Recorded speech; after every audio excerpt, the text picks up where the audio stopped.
Deadpool 2 is a Deadpool movie. In fact, it's probably the Deadpooliest movie that ever starred Deadpool. I know that's a pretty crappy summation, but I also know the target audience for this movie, and I know that about 90% of them were instantly able to figure out whether or not they wanted to see this movie based solely on that description.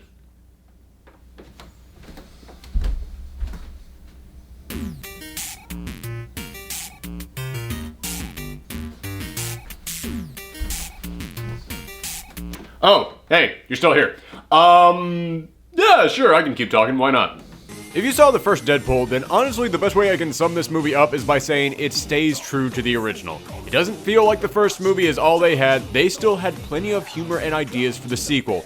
But even though I hate starting reviews with negatives, I think they had a few too many ideas for the sequel. While the first movie had a fairly simple premise of Deadpool is on a mission for revenge and we're going to splice that against his origin story, this one is a little frantic and all over the place. This movie has Deadpool on a mission to take out crime lords. Then he goes through a personal crisis. Then he joins the X-Men. Then he goes to jail. Then he forms X-Force. And all throughout that, he has to stop a soldier from the future who has come back in time to kill a child before they can grow up to become a supervillain. Yeah, this isn't just one movie. It's a minimum of 3, and because of that, it doesn't quite feel like one solid film, but instead like a series of bits tied together by a common thread. That being said, yeah, but it's Deadpool. And for a Deadpool movie, that actually kinda works. Deadpool isn't just jokey, he's like a Looney Tunes character. Depending on who writes him, he can be all over the place and just jump from one thing to the next. So even though I want to point at this movie and go, well, that's an uneven film, yeah, but it's Deadpool. And it kinda works for a Deadpool film. In fact, that's how I can kinda sum up all my problems with this movie. Every single time that I want to point at something in this movie and say I have a problem with it, you can just shrug right back at me and say, yeah, but it's Deadpool. And you know something? I'll buy it. And the main reason why you can still buy that is because the humor in this film is still really darn good. I'll admit, I thought the first film was funnier, and they do repeat a couple of the jokes from the first film a bit too much. In fact, there are several things in here that feel like they came back just simply because they knew people liked them in the last film, and they didn't really have any new ideas for them, so they do come off feeling a bit repetitive. But even with that being said, there's a handful of jokes that were shockingly good.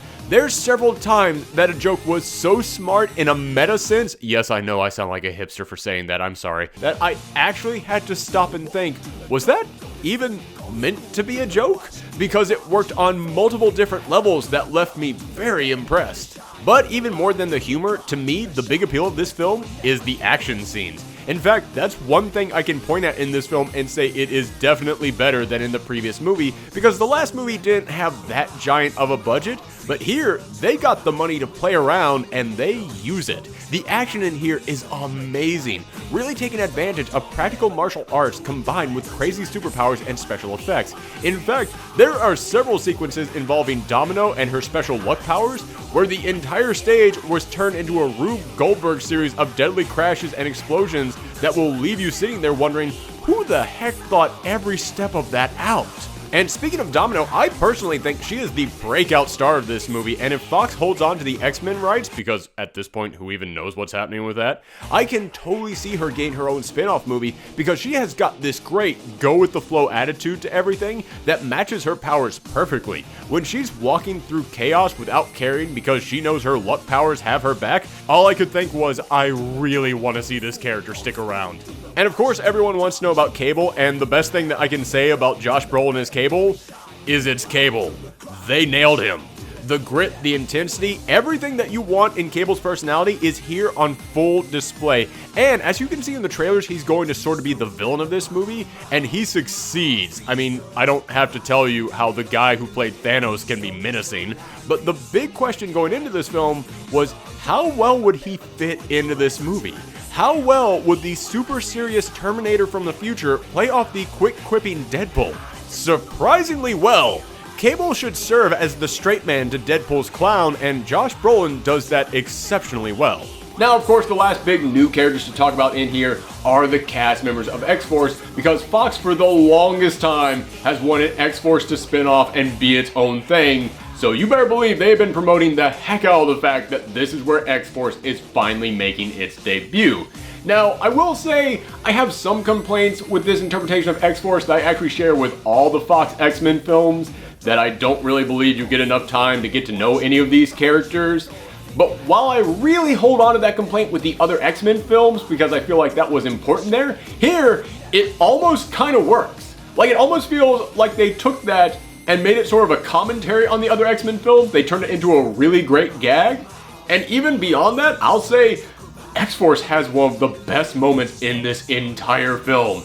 They have an entire sequence that is jaw-dropping. I was honestly stunned with what they did with these characters in here. It was so impressive and it blew all my expectations away. Nobody read the comments on this one, it's going to be loaded with spoilers. So the characters are great, the action is impressive, and the humor, while repetitive at times, can still help carry this movie through a lot of the uneven story elements. However, this movie isn't all just jokes. Yes, for anyone who has read the comics, especially the more recent comics, Deadpool has at times dealt with depression, and they go into that in this film as well, when they feel like it. Again, as I said, this movie can feel uneven at times, but Deadpool's sense of humor, for the most part, helps you look past that. However, when it comes to balancing the serious moments and the jokey moments, yeah, that's one area where I feel this film actually does suffer. There are moments you're supposed to really feel for Wade, and you do because Ryan Reynolds is a solid actor.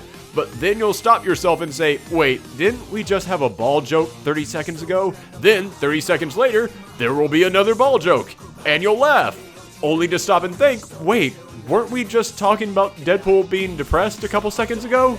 Honestly, I think if this movie wanted to be more serious, then they needed to lean into that a bit more. Have it be more of a constant theme in this film, rather than just something that came up whenever they wanted to talk about. But at the same time, as I said, yeah, it's Deadpool. And even though I think it would have made for a better movie, I know the average audience member for a Deadpool movie doesn't want to see that. In fact, speaking of negatives that aren't really negatives because they kind of work for this audience, the first Deadpool film was great for all audience members. If you were a fan of the comics, you got a little extra enjoyment, but even if you had no idea who these characters were, as long as you vaguely knew who the X-Men were, you could fully enjoy that film. You didn't need anything extra. In this film, though, there comes a moment where they flat out say, hey, listen, if you don't know the comics, we're not stopping for you. Get on the bus or get left behind. And I should really point at that and say, well, that's just lazy writing. But instead, I actually kind of respect this film for that. I actually think it's pretty bold that this movie said, yeah, we know who our audience is. We know who we're making this movie for. And if you're not in that audience, well, enjoy it or don't. We don't care. That's actually really risky in a way that would not have worked for any other character. But because it's Deadpool, because it's a character who breaks the fourth wall and can actually kind of just address this issue directly, because it's a character who's just here for fun, because it's a character who has such a large fan base, it kind of actually works. So in the end, yeah, this movie has problems, but honestly, most of those problems can be flipped on its head and almost be seen as a positive for the type of character that this is. But beyond that, it's still full of great characters and action, and I feel like most people will enjoy it, but how much you enjoy it will depend on how much you like Deadpool and his sense of humor. So for me, that's going to come out as an 8 out of 10. Thanks for tuning in for another review. Let us know in the comments down below what you thought of this film, and if you want to help support this channel and get yourself something cool, then follow the Amazon link down below. If you buy anything at all on Amazon, as long as you start by going through that link, we get a small cut of the profits. And of course, you can always follow us around the web on Twitter, Twitch, and Tumblr at Professor Thorgi. Thanks again for tuning in, everyone. Come back next time.